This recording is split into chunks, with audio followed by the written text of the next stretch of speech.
سلام، حالتون چطوره؟ امیدوارم که حالتون خیلی خوب باشه. من فاطیمام و خوش اومدید به این ویدیو از پادکست من. قرار شد که من توی این ویدیو کلا راجع به پادکست صحبت کنم که راجع به نوشتن، شروع کردن اون کاری که همه اون رو برای ما مهد کردن و گفتن که سخته.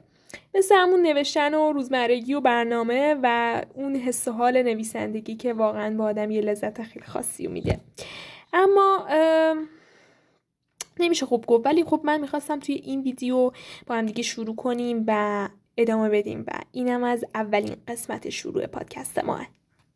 خیلی دوست داشتم که این ویدیو رو واسهتون بگیرم هر جور که شده و توی این ویدیو کلن باتون حرف بزنم و کلی هم با هم دیگه حرف بزنیم و اینا.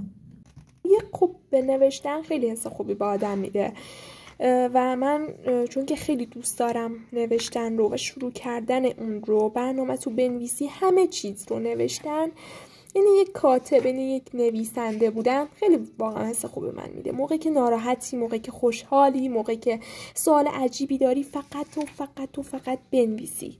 تنها چیزی که وجود داشته باشه برای تو، آدمی که تنهاست و نمیدونه خب مثلا اون موقع باید چی کار کنه، به نظر من مهمترینش واقعا نوشتنه که میتونه حالت رو خوب کنه. به نظر من این خیلی مهمه.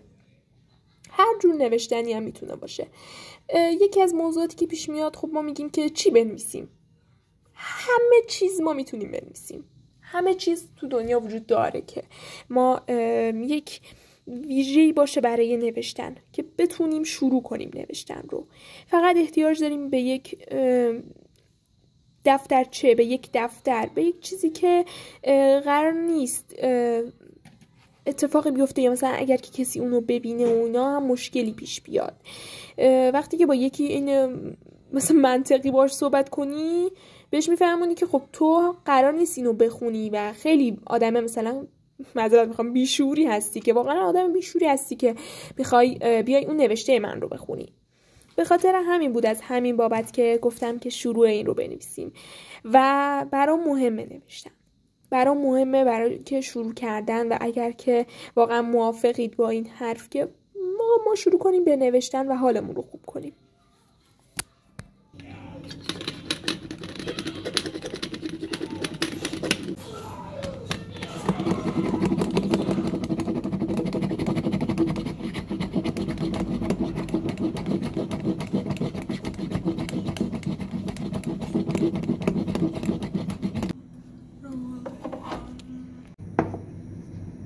چه خوشگل ماگم، خوشگله.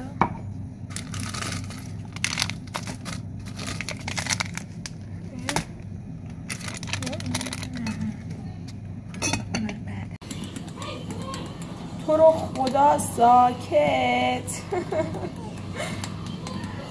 یک بار هم که شده اگه خوب بشه یعنی میمیرم واسش. لستوان در حالشم. بس تازرم آب جوشه، اینم آب جوشه. حرارت زیاد.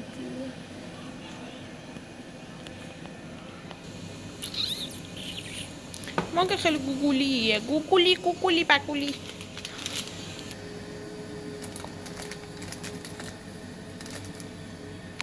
حس میکنم لبو دارم اونباکس میکنم. لبو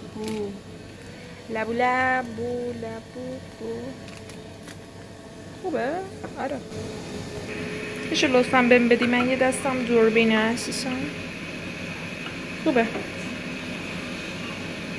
با غلیظ باشه بچه ها. با قول ایمان غلیظ.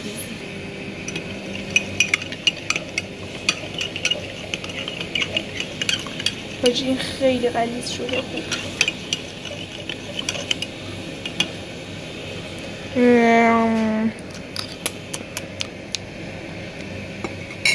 قشنگ دونه هاش رو میبینیم، دونهاش. آخه این آب هنوز داغ نشده. ناراحتم.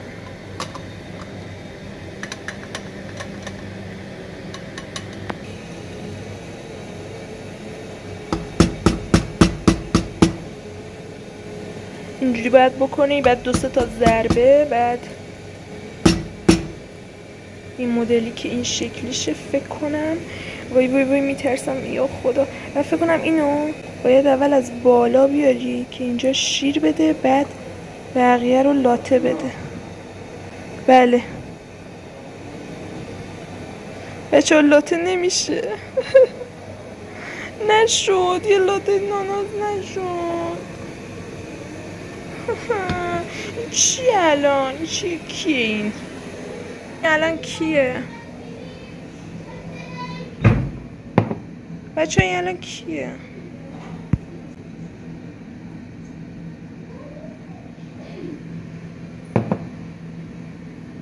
خوشمزه است.